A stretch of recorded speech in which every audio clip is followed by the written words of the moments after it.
So guys, this is our final segment at MJBizCon. Thank you so much for joining us. I have Dr. Aylens here. How's it going? Very well. Thanks so much for having me. Absolutely. And I got Ben. What's going on, man? How you doing, El Presidente? El Presidente. And we're going to be going over the truths and myths about far red and UV with GoPros today. So why don't we give a little bit of a background for the guests here? Excellent. So my background, I'm a professor at the University of Minnesota. I study controlled environment agriculture. A lot of my background's in vegetable production, but I've done quite a bit now in cannabis and been looking into the effects there and been fortunate enough to meet Ben over here at GoPros, who's definitely helped out our research and has been looking for some information in photobiology himself. Yes, sir. And my name is Benjamin Matsuda, second generation cultivator, and just overall really curious lighting manufacturer. We're here to progress the lighting space and help make spectrum crop steering recipes to help build the framework for the cultivators. We make whole systems from single tier and double tier stainless steel systems, airflow, ventilation, top and bottom lights. And let's take it back to day one. How did GoPros get into this wild, wild game of cannabis? Yes, sir. So our co-founders and my CEO, he actually came from the commercial LED lighting world, right? Worked his way all the way up to CEO of that company, helped grow that company, build the manufacturing side. He was always cannabis adjacent with his family. And even when he moved away from it, it always brought him back in. You know how this industry is. And then he stepped down, sold his shares of that company, and started GoPros. We launched our first lights with the HM and the Ultra series. We built our whole company off of fixed spectrum lighting, and then we started into stainless steel systems as a rolling bench and V-tracks, double tiers, triple, quadruple, so on and so forth. Then we bought our own manufacturer. That was the biggest thing and That's a change game for us. changer. Yeah, so John doubled down. We put all of our money and bought our manufacturing facility in China. Our other co-founder, Dragon, Jackie, also runs this facility 9 to 10 months out of the year. He's there in China running, doing quality control, QC, QA. And so there's a lot of companies that say my lights are tested in China. We know that each batch is on for X amount of hours before it even gets sent. Do you really know that? You know? And so yes, we really know that. We actually just started manufacturing the diodes. So with our manufacturing capability and flexibility, that's what really separates us from the whole market. Then we source everything from our iron ore to make our stainless steel benches. And so we do everything from plastic molding as well for all of our racks, all of our trays, and all of our lights. We just moved into the diode space. We now make the 437 nanometer for all of our lights, and pretty soon we'll be making them for a lot of these other lighting manufacturers. And what were some of the problems that you guys saw early on that you wanted to jump in and solve? The main thing is going to be quality and consistency of lights, failure rates, right? We saw really, really high failure rates from a lot of different companies. We saw companies that have literally died because of this, right? And consistency with their diodes and diode degradation. So we really prided ourselves on our engineering with our heat sinks and being able to produce some of the best quality diodes on the market. All of our reds are still Osram. All of our whites are still coming from like Philips LumiLED. And we make all of our blues. And then when it comes to the UVs, these are very proprietary blends and nanometers that we're able to source and work with universities about, and stuff like that. How did this partnership start up here? Interestingly, I have a student that is in the cannabis space, and we were doing some research together, and he met Ben at a cannabis function of some sort. I don't even know where it was, but he sent an email over. Ben and I started connecting over a Zoom call, and it was kind of friends at first sight. We had a really good conversation, and we really started to talk about how, obviously GoPros knows how to manufacture. They can do that well, as Ben just described, right? But it's one thing to manufacture, it's another thing to know the plant physiology. And that's where Ben really identified that maybe not every company out there producing LEDs knows how to go through the photobiology. I got a degree in it. It took me a long time. I don't know anything about manufacturing. So I think collaboration is really important in just about anything we do in this world these days. Globalization is massive, right? Agreed. And if you're going to be ahead in it, you need to get the information. And why retain all that yourself when you can get someone else to do it for you? A lot of people have a lot of different idols. My idol, honestly, that I look up to and try to move my business around is Rick from Pawn Stars. right? Let's My guy go. Rick from Pawn Stars can run 90% of his own deals, right? But he has a guy for everything. When there's something that goes above his head, there's no hesitation on, hey, I have an expert for that. I don't know that question. Let me call Nate. Yeah. Let me call Shu Young. Yeah. And that's a ton of fun. I love talking shop. So Yeah, so let's talk about some of the R&D you guys have going on right now. Do you actually have lights at a facility that you're... yes, we are just got some lights in recently, actually. Nice. And it's fantastic because I had this idea. It spawned out of my PhD that I did, and I was working on far red and lettuce growth. And what I did in this study is I was measuring cell growth every day. And it was very tedious getting under the microscope 8 hours a day plus. And what I found is by incorporating far red radiation, we're able to expand using the shade avoidance response, expand cells, proliferate cells, and about day 26, okay, they start slowing that down a little bit. That's a good point to switch that, that production light over to something that's going to produce more nutrients now, or in the case what we're trying to produce is more carotenoids, anthocyanins, flavonoids, things that are important for human health. Because we can produce large plants, but how great is that if you're just giving people crunchy water? Right. We want to see something that's Or a quality, crunchy weed. Yeah, right? We want to see a quality product go out there, and a lot of that is triggered through different physiological pathways that are mediated by light. And one of the cool points that really connected Nate and I right away was we were sitting there talking about his original studies, and he said, far red's so important, and there's so many benefits to it. But I saw it start to diminish the quality of leafy greens and even their color when it came to like their finishing or ripening stages. And I said, damn, Nate, that's incredible, because this is something that we just figured out practically with our B series, because we put the UV and we put the 437s originally on a different channel, right? And it was only as an ode to like our OG growers and all the guys that used to say, hey man, when we used to finish under these CMH lamps, we would use HPS for the 8 weeks and finish under a heavy CMH. We would get some of the most aromatic, sticky weed that I've never seen since then. How come the weed isn't like it was back in the day? And I'm like, So it started really questioning, well, what was the reason behind that? It was a lot of the low to mid wavelengths, and so it was something that we saw practically, and we started making adjustments, and this is where we kind of started collaborating. I was like, wow, I'm already seeing this in cannabis. Yeah, you got to look at it and say, what's changed, And that was the same thing in a lot of the vegetable world, where people were going, once we got rid of HPS, why were we having different types of growth? And you have to start looking exactly what changed in that quantum spectrum, right? The recipe that we're delivering. And everyone is asking out there, what is the perfect recipe? What do you supply your plant? And I always give them the worst answer that they don't want, and it depends. And no one wants to hear it depends, but it's so true, because you can't make blanket statements with plants. We know over 400,000 species of plants out there, and they're all different. They've, had this series of evolution in which they grow in these different niche places. The other thing we're finding out as well is there isn't one spectrum that is going to work through the entire life cycle if you want to absolutely optimize everything that you can out of that plant. And that's what we're working on in leafy greens. We're looking at in flowering crops such as tomatoes, but also now cannabis. The really, really interesting point to that is to talk about is being able to fix and find the most cost-effective ways for you to drive and get every % out of your crop, as this market is so competitive right now, right? I'm not going to hand you a light and say, hey, this is the perfect spectrum for your runts or for your candies, or some guy in Africa for your Malawi gold, right?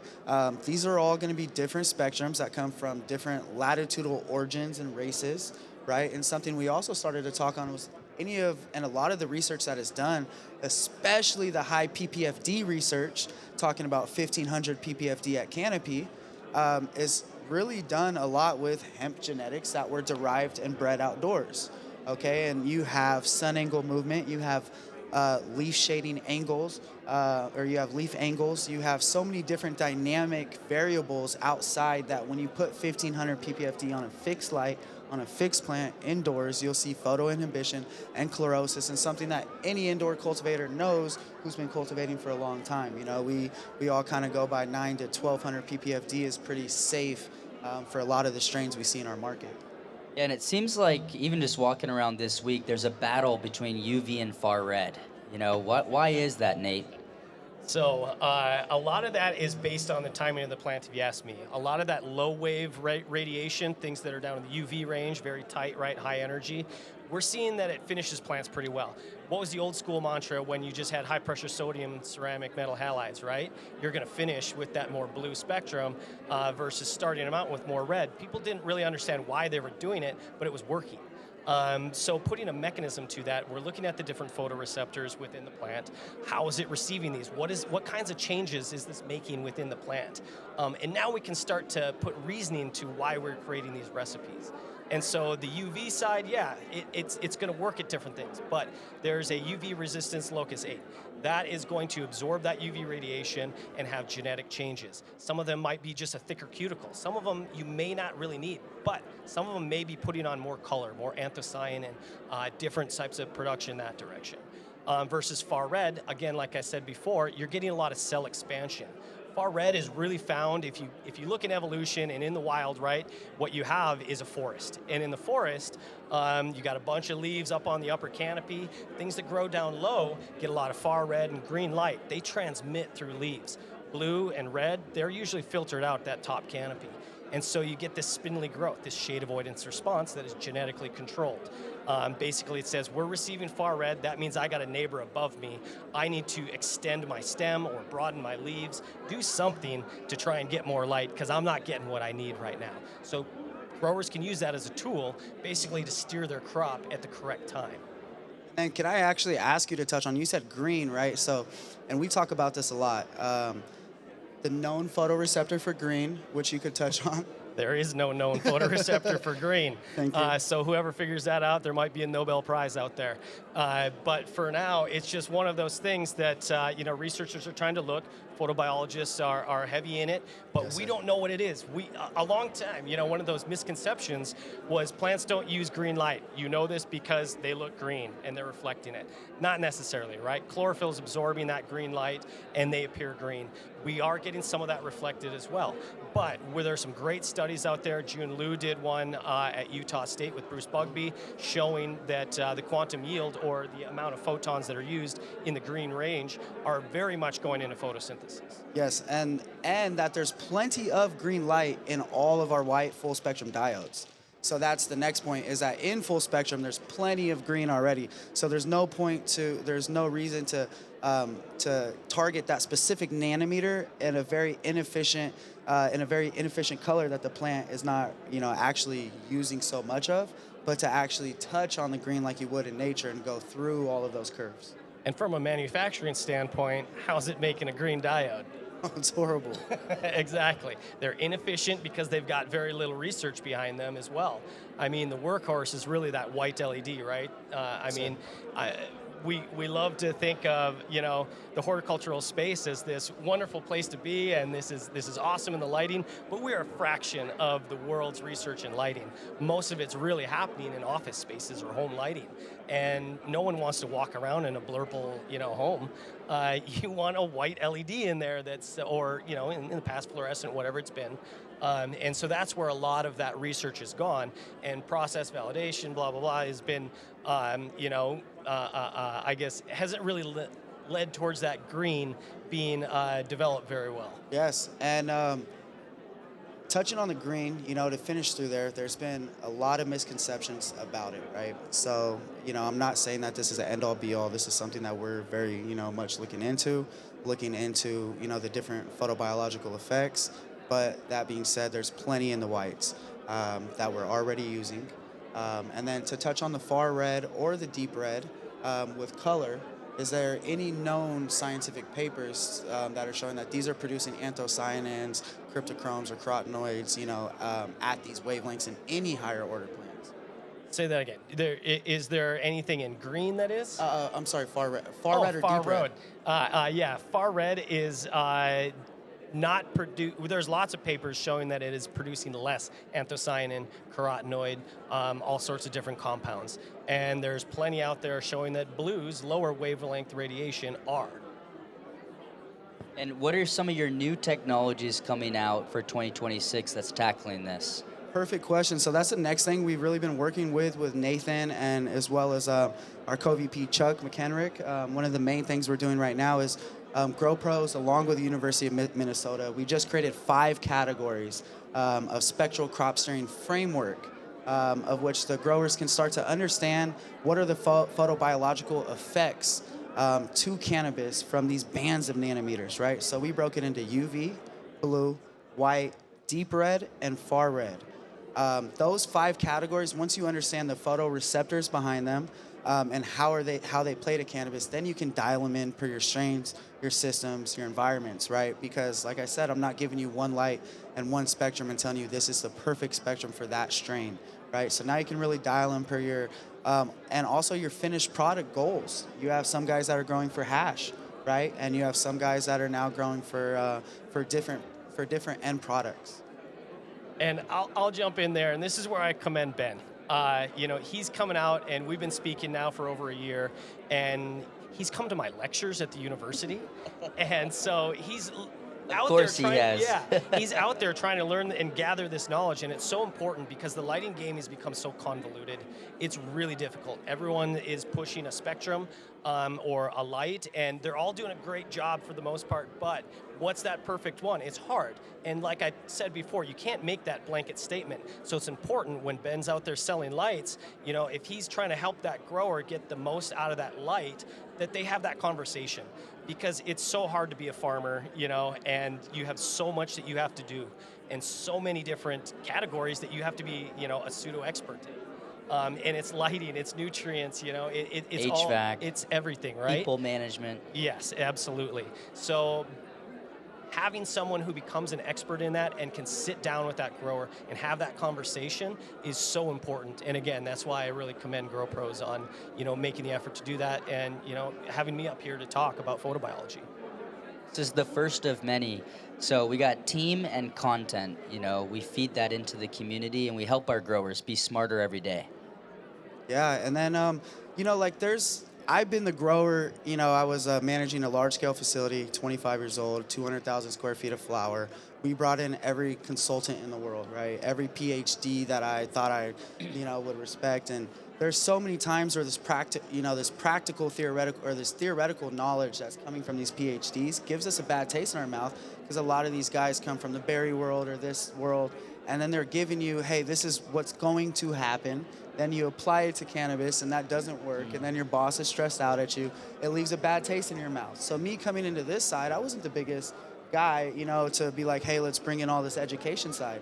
But I knew it was needed for us to start really understanding what's going on with the photobiology of these plants, to these wavelengths. So what I did was I grabbed, Spaceship Cannabis, Kua over there, and then I connected them with Nathan. And Nathan and Kay have been working on different spectrum recipes for far red.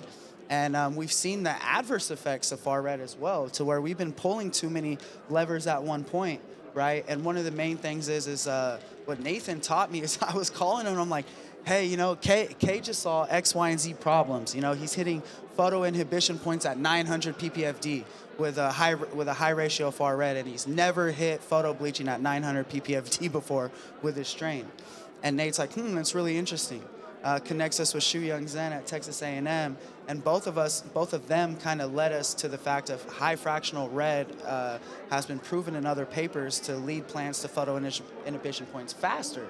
And that there's some studies in Canada and some professors up there who are really big proponents of shifting that 660 nanometer down towards like more of an amber thing. More of an amber nanometer, and that's something that we're going to be working on next year as well, right? But 660 for so long was used because it was so commercially viable and used in so many different things, right? Now it's us asking the right questions of like, what is the actual optimal, right? Right. But for now that we have 660, we have 730, how do we use them? What are those ratios? I'm challenging all lighting manufacturers who are in here and who watch this. 2026, let's figure out what is 80% deep red when we say this, or 80% red. Is that based off the amount of red diodes in that fixture? Is that based off the amount of wattage, or is that based off the amount of spectrum at canopy that plant is getting? Because that's what I care about. What do you think on that, Nate? I think it matters what is absorbed at the plant level. And not just what is available. What we can easily measure is what's at the canopy level, but beyond that, it's what's absorbed within the photosystems as well. So it's a really difficult thing, and for me, maybe I have the equipment sitting in my laboratory, I can measure that, but no one else is out there at a grow that has a chlorophyll fluorometer that is going to measure absorbed photons that are coming out of their light system. It's a $20,000 to $80,000 piece of machinery that no one wants to measure a couple of times. I think it's important for everyone to work together, because it's not just this, did you put far red in there or did you not? It's how much did you put in there? Just as Ben was saying, right? Too much of a good thing can be too much of a good thing. Same thing with booze, right? Everything in balance. And it's not about one side or the other. It's not far red versus UV. It's a matter of both and when, right? And also we're seeing amazing effects vice versa with UV in the first 3 weeks of flower, and also hardening off in the transition from veg to flower, right? And being able to shorten those internode spacings. And I would say know your target. What are you trying to do? Because it's not just, are you trying to produce CBD? Are you trying to produce THC? What is your target? And that is really going to help out, deciding what that recipe is going to be for you. Well, we got some all-stars in the audience here. What's going on, brother? You guys have any questions for our guys up here? Any questions? We got a microphone pass right behind you. Doctor, I know you were touching on how far red response in the plant was growth in vertical and horizontal directions to reach sun. I was wondering if you guys could explain and touch on some of the stress response from UV. Some of the stress response from UVA? So one of the stress responses that you see from UVA is, which is abundant in our atmosphere, right, is going to be a thicker cuticle. One of the main drivers, I guess, for photoprotection on a leaf surface is making that waxy cuticle a little bit thicker. And that's one of the main things you're going to see out of there. And that does require energy from that plant. It's epidermal cells that are producing that waxy layer.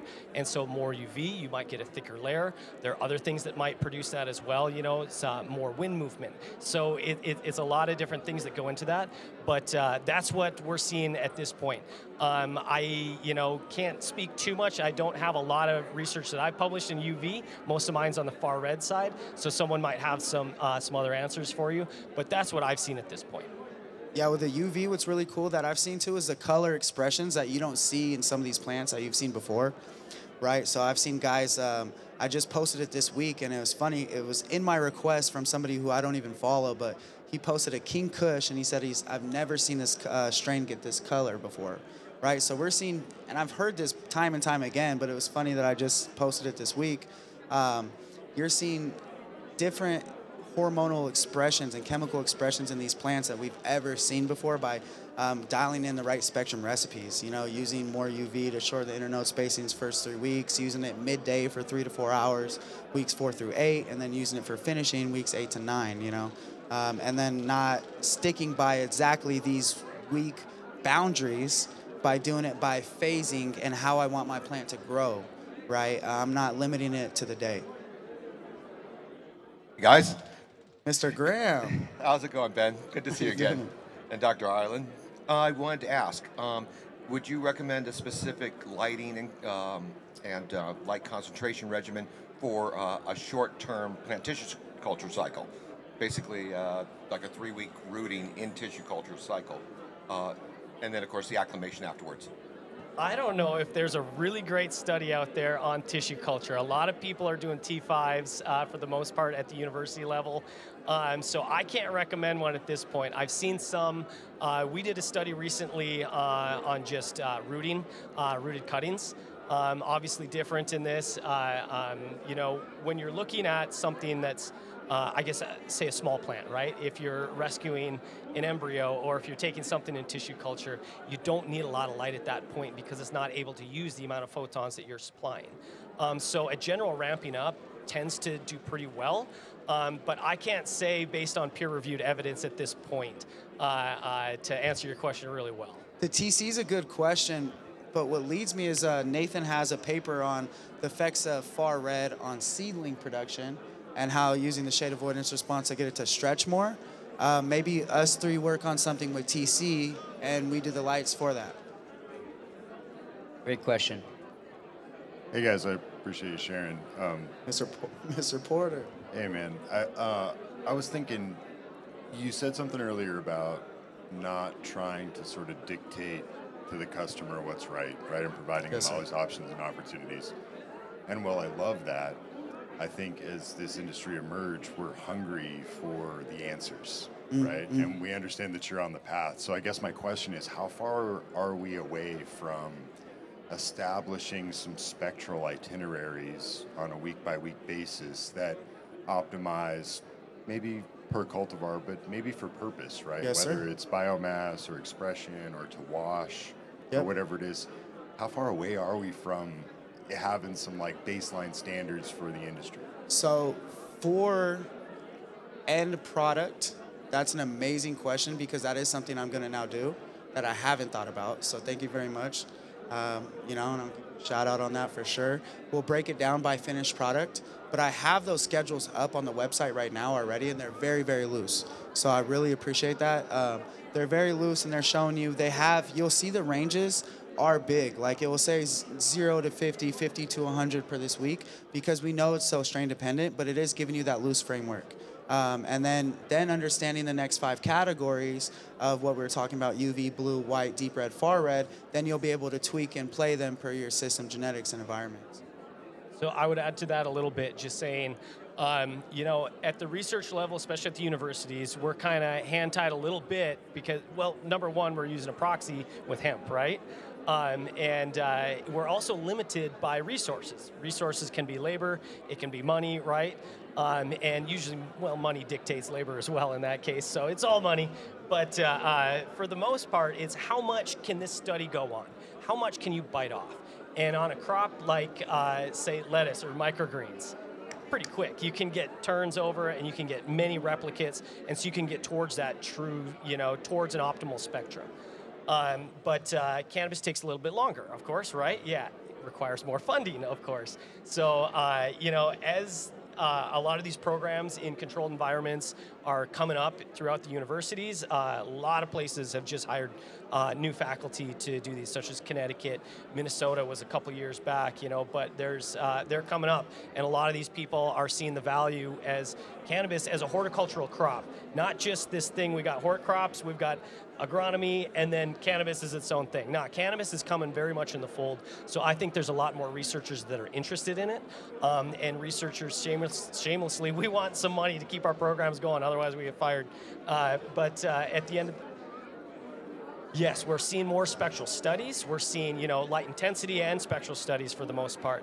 And, again, based on what kind of timeline do you have to be able to run that study, how much can you bite off? So a recent one that I did, we only had about 8 months to do it. I'm like, okay, we're working on some cloning.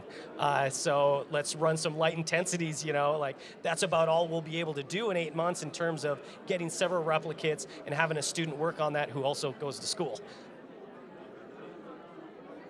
And I think it just goes to talking about, how far this industry's come and how we're standing on the shoulders of so many giants, such as Mr. Graham, who's been through the Amazon on boats teaching people about cloning and tissue culture back in the day. I was just talking about him. You were just talking about and it's that. so Yeah, funny yeah. he's sitting here.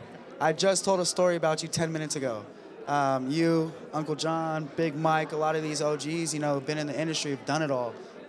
It's so important to talk about, we're standing on the shoulders of these giants, and these are the things that we're moving forward right now, so it's really fun. Yeah. Speaking of giants, you guys have some absolute rock stars on your team. We got Carlos, we got Chuck here, and many others. How does your team and the different minds behind GrowPros kind of, feed that innovation cycle? Yes, I'll give you the pitch. I like to say there's 2 types of companies in the industry, To be honest, you got cheap Chinese companies, never grown cannabis before in their life. They don't know about it. They can't talk to you about it. They can't talk to you about Spectrum, right? But they see what's being made in China and they ramp up production for a cheaper price. You have 8 to 12 week lead times. You have missing parts, missing pieces. God forbid something breaks, another 8 to 12 weeks. We're dealing with 9-week plant cycles already. That's too long, okay? But they have amazing pricing because you're buying it direct. Then you have American teams that are smart, have amazing customer service, have grown a lot of weed for a long time, right? But they have 5 Chinese middlemen, then you have us. I truly believe we have the best Chinese team in the world. We own our manufacturing in Shenzhen. We have our CEO John. We have Jackie. We have Jack. And with those three guys and their manufacturing capabilities, their shipment and logistic capabilities, there's no one that can touch us on that side. Then when it comes to the American team, we have everything from start to finish. Like Kara standing right there. Her and her fiance started Humboldt Seed Organization. So when it comes to strains and strain knowledge and F1s through F5s and stabilized genetics, they're right behind us. Then we have all the way to, to build out. Uncle Steve has done 1 million square feet in just Adelanto in HVAC and DHU. So when it comes to load calculation and HVAC help, I have a consultation guy on my team that'll help you for free. You don't need to go pay this guy $15,000 a month to break it down. Right? Then commercial cannabis, I've been growing my whole life, second generation cultivator. Then when it comes to judging, we have Justin standing right there. My man's fully grayed out right now, but you can find videos of him on YouTube, of him doing judging competitions and terpene profile breakdowns of how the finished product reacts and how it smokes, how it tastes, which is very important for the end consumer for 10 to 15 years ago. And we have Carlos and the rest of our team who is distribution minded. They can look at your packs and tell you what price you're going to get for them. You can't sell it at this market at this price. You're high if you think you're going to get this, right? And they will go into your distro and tell you all about yourself, how you're going to sell your weed and how you're not, what the box play on that's going to be, right? So we can talk all the languages from Mandarin to Trapanese, So we cover all the bases and then PhDs. And PhDs. And I got to add to that too. And I realized just now while you were talking that I didn't finish the first question you asked me. And it was kind of about the project that we got started. And when I started my position some years back, I was starting to talk to many LED lighting manufacturers. Okay, this is my project. I need these custom lights, and no one wanted. Or at first, everyone's like, "Yeah, we can do that. String you along for a while, and like, we can't do that." Ben's like, "We can do that. 6 months, I got lights on the loading dock." No one even came close to being able to do that. So I was like, "All right, Ben, he puts up, man." You're like 4 channel spectrum controllable greenhouse lights, 1 control, 1 high fractional red, and 1 high blue count. Different greenhouse lights that we'll be seeing, which is going to pair best with the sun spectrum, because that's one of the next things for a lot of our light deprivation growers is it's not about I could put the most perfect indoor spectrum light in your greenhouse, but it doesn't matter. What is it after the sun hits it and washes it out? What's that spectrum at canopy? That's what Nathan's asking the right questions right, about. Yeah, because we're seeing this research happening, right, where we're able to, Heliospectra for a long time, sorry to plug another company, but they've got a great research light that has 9 channels, right, but that light's pretty expensive, and you can create a perfect spectrum in there that grows plants well. You can change that spectrum in the middle so that you can steer that crop any way you want. However, if you take that and you put it in the greenhouse, just as Ben said, it becomes completely diluted with what's coming out of the sun. So we need to just completely rethink that. How can you actually steer a crop in full sun with something else? You need monochromatic light, basically, to take that 20% far red that you're getting during the day and plug it with a bunch of far red. You've already got the full spectrum. Let's push that up to 30% and see if we can get more internode stretching out of it, or broader cell expansion within the leaves so they can collect more photosynthetates. And this is how we're just, chasing information. He just threw a whole nother lighting LED manufacturer out there.